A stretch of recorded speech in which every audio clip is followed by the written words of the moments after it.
que era la ganancia bruta que tenía Molinos, creo que era, estoy tratando de encontrar, sí, Molinos Río de la Plata, Molinos Río de la Plata, en el rubro marcas, o sea, todos los productos que aparecen en góndola, digamos, esta era la ganancia que iba a tener en el 2006 un 25%, la ganancia sobre las ventas, ¿no? 25%, 26, 29, va creciendo año a año. Y acá venía el dato de color interesante, que era que en el otro rubro, Molinos, en el rubro graneles, que es el de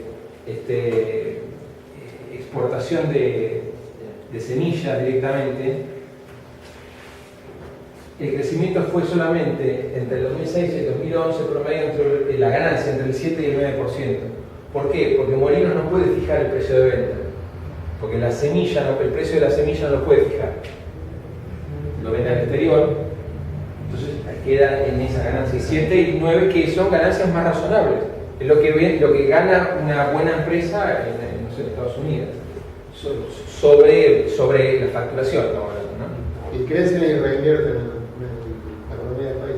Bueno, eso como datos concretos, porque si no parece que uno, tira la marchanta sin datos que validen que los formadores de precios generan inflación. Sí, bueno, hay datos que este es otro dato también contundente. También ya lo habíamos mencionado en la otra clase. La línea azul de acá arriba muestra la inflación promedio, estamos hablando entre el año 2001 y 2010, de los sectores concentrados de mayoristas, de las empresas mayoristas, de Chint, las cementeras, la azul es la de los rubros concentrados, donde hay pocas empresas que manejan el mercado. La cementera, la habíamos visto, la cementera es un caso, acero, aluminio. Y estas son las de las ramas escasamente concentradas y medianamente concentradas. Los puntos serían los de este sería el precio promedio, ¿no? La línea de puntos es el promedio industrial. Lo que mostraban los investigadores de Flaxo, Pablo Manzanelli y Martín Short, es que en las ramas altamente concentradas los precios siempre estaban 10-11% por arriba, por ahí 7,5, pero en algún lugar era más 10,5, por arriba del promedio, vamos a decir, del index de precios mayoristas. ¿Está bien? Dentro de la inflación mayorista, no la inflación al consumidor final, siempre en las ramas oligopólicas estaban bastante por arriba de ese promedio. Y para sumarle, más contraste, en las ramas que no estaban tan concentradas, que no estaban en manos de pocas empresas, sino que estaba más repartido el asunto, los precios habían aumentado, pero por debajo del promedio. Porque además el promedio lo tira para arriba, precisamente, los rubros altamente concentrados. Este es un estudio que salió publicado en el suplemento Cash de página 12, ahí está, el marzo del 2013, muy bueno está, que lo escribió Pablo Manzanelli y Martín Short, después un contrapunto con otro economista, Fiorito, no me puedo acordar el nombre. Sí, no me acuerdo. Que él argumentaba que para él era más influyente la puja distributiva en la inflación. Hubo un contrapunto que duró un mes de datos entre uno y otro, que fue muy enriquecedor porque esa no es la única explicación de la inflación, es lo que yo les decía recién. No es que la inflación la explica únicamente la formación de precios, la explica muchas cosas.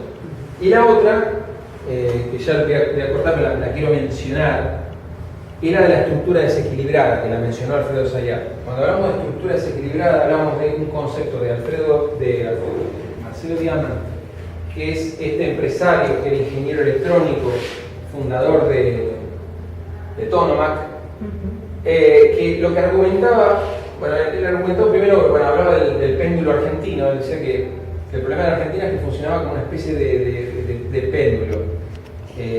Tomaba políticas populares, donde el objetivo principal era el pleno empleo. Eso empezaba a estrangular la balanza comercial, porque empezaban a escasear los dólares, porque la industria empezaba a crecer, empezaba a demandar más maquinaria importada para poder funcionar, Entonces empezaban a escasear las reservas del Banco Central, sobrevenía una crisis, venía un gobierno conservador, rajaba y tiraba por la borda todas las políticas populares, entonces subía las tasas de interés, cortaba con la emisión monetaria, con todas las recetas que escuchamos, entonces el péndulo se iba para el otro lado. Pero la población, después de un tiempo, no estaba dispuesta a seguir sacrificándose con mayor desempleo, mayor flexibilización, entonces terminaba ese gobierno, o sea, fracasaban esas políticas ortodoxas y volvía el péndulo a ir hacia el otro lado. Y hablaba de la estructura desequilibrada. Él dice que el problema de Argentina es que tiene un sector muy productivo en términos de comercio internacional, que es el agro. El agro es más productivo, mucho más productivo que la industria, en el sentido de que puede competir. Y de hecho, claro, y además porque tiene buenos productos, digamos. Tiene buen trigo, puede producir en grandes cantidades, entonces puede producir a buenos precios. Claro, le requiere una inversión muy baja. Exactamente. Tiene muy buena fertilidad el suelo pampeano, mucha superficie, que no todos los países tienen la superficie fértil que tenemos nosotros.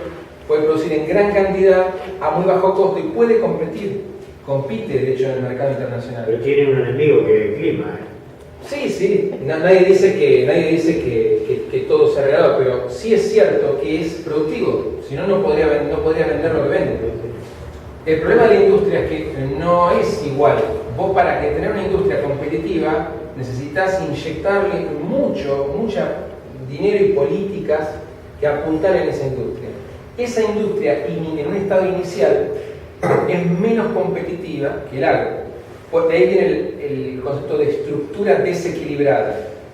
Tenés un sector muy productivo y otro poco productivo. Pero el problema es que el sector que es muy productivo no alcanza a abastecer de dólares al país para activar el sector industrial.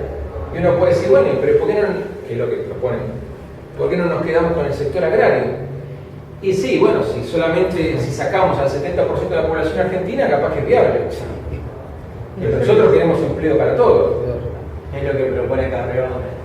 Claro, sí. Sobra un 70% de los argentinos con ese modelo. Por ahí me estoy quedando, estoy siendo tan generoso, pero claro, ese es el problema. Entonces, para generar empleo necesitamos industria, que además genera, una vez que la industria se desarrolla y puede competir, genera además mejor término de intercambio, trae mucha más divisa una vez que tenés una industria madura, mucha más divisa. Por eso vos decís que produce pérdida solamente en los términos iniciales. Claro. Después tiene una ganancia. Exacto, bueno, eso lo vamos a ver cuando veamos el caso de Corea del Sur, que para mí es paradigmático de Corea del Sur. Hay un chama que estudia muy bien y bueno, ahí sobran datos para estudiar bien el caso de Corea. El caso de Corea es tal cual, en la década del 50 era un país pesquero, no tenía más que eso, se podía comparar en los niveles de desarrollo social con los países más pobres de África, y a partir de fines de la década del 50 toma un giro desarrollista, nacionalista, primero bajo una dictadura, pero una dictadura de un signo muy diferente a las dictaduras que hemos tenido en los países latinoamericanos en general, que son dictaduras más nacionalistas. Cerró el mercado coreano, lo cerró, es decir, no entraba un alfiler importado, y empezó, durante los primeros 30 años estuvo creciendo esa industria y tenía productos malos. O sea, Daniel Palma, este economista chileno que después vamos a ver, cuenta que los productos coreanos eran malos, los autos eran malos, los aviones eran malos, pero era natural porque estaban arrancando de cero y hubo un Estado que seguía respaldando eso. Después el Estado coreano se empezó a poner más duro. Estoy hablando de la década del 80. Entonces empezó a reunirse con cada una de las empresas grandes, supongamos con Hyundai, y le decía, mira, nosotros vamos a darte un crédito de tanta plata, un crédito muy importante, pero la condición es que vos para fin de año hayas exportado el 30% de los autos que fabricás. Si no llegás a esa meta, se te termina el crédito. Y hubo muchas empresas coreanas, El decreto, subsidio, todo. Y hubo muchas empresas coreanas que se fundieron, porque el Estado efectivamente cumplió y quebraron esas empresas. Uno puede suponer que eso es malo, bueno, porque genera desempleo, pero lo que dicen estos economistas es que como estaba creciendo al 7-8% anual Corea del Sur, enseguida esa gente era reabsorbida, porque el país seguía creciendo. Bueno, pero eso demandó 50 años. Eso demandó 50 años. Pero había también algo que vos habías mencionado en la clase anterior, que habían puesto la pena de muerte para la... Fuga de capitales, sí. Sí, Sí. Era en el peor caso, ¿no? No es que, pero sí, porque esto lo han estudiado mucho los economistas. El peor problema que tienen las economías de Latinoamérica es algo muy puntual de América Latina.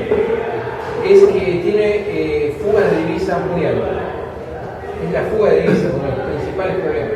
Si Argentina pudiese, son riquezas del país, eso es algo que uno pierde de vista, uno lo ve como que son riquezas del país. Esas divisas, esos dólares, que ahora están no sé, en Londres, o están en Delaware, o en alguna isla del Caribe, esos dólares son del país. Esos dólares son del país. ¿Está bien? Esa riqueza la generaron los empresarios y también la generaron los trabajadores. Y esas divisas ya no están más en el país, se fueron. Se estima, es muy variable porque como es un valor negro, nadie tiene a ciencia cierta el valor exacto, pero se estima que hay entre 200.000 millones y 400.000 millones de dólares afuera. Tanto abajo del colchón como en el paraíso fiscal. Es una fuga de divisas que desangra a un país, le quita mucho rendimiento. ¿Y en Brasil por qué dicen que no se habla de dólares y eso? No sé todavía por qué en Brasil no está tan dolarizado. Y eso lo vamos a ver por qué. Sí, porque Argentina está. Sí, podría comentar por qué Argentina está tan dolarizada. No sé Brasil por qué no. Pero Argentina estaba muy dolarizada porque cuando tuvo los últimos picos inflacionarios en la década del 70, se abrió mucho el mercado cambiario y sobre todo cuando asume la dictadura militar. A partir de ahí, cualquiera podía comprar libremente dólares, se abre la posibilidad de que las casas y los departamentos se vendan en dólares, que antes no se permitía, inclusive había una ley que frenaba los precios de los inmuebles, o sea, que también traía algunos inconvenientes en algunos casos, digamos, porque por ahí uno cobraba un alquiler irrisorio por una casa porque ese precio había quedado congelado y se había licuado con la inflación, o sea, pero digamos que ahí se abrió la dolarización. Entró una masa enorme de plata, porque además se tomaron créditos con organismos internacionales, y la gente para refugiarse, o sea, se le abrió la puerta a la gente para comprar dólares a gusto, y además la gente estaba asustada con la inflación, que bueno, vimos las inflaciones que hubo en los 70, las inflaciones no sé que eran serias, pero esa combinación hizo que la gente se refugiara en el dólar. Brasil tuvo inflaciones, pero sacando una muy alta, tuvo un pico en el 94, creo que hubo un pico ahí. Después Brasil no tuvo la hiper que tuvimos nosotros. Tuvo inflación en lo que lo leímos recién en los 70, pero no tuvo hiper como la que tuvimos en el Rodrigazo. No tuvo hiper como la que tuvimos con Alfonsín. Y cuando dicen que Perú, Colombia y Chile, que son países que también crecieron y no tienen, no sé, 2 dígitos de inflación, eso también...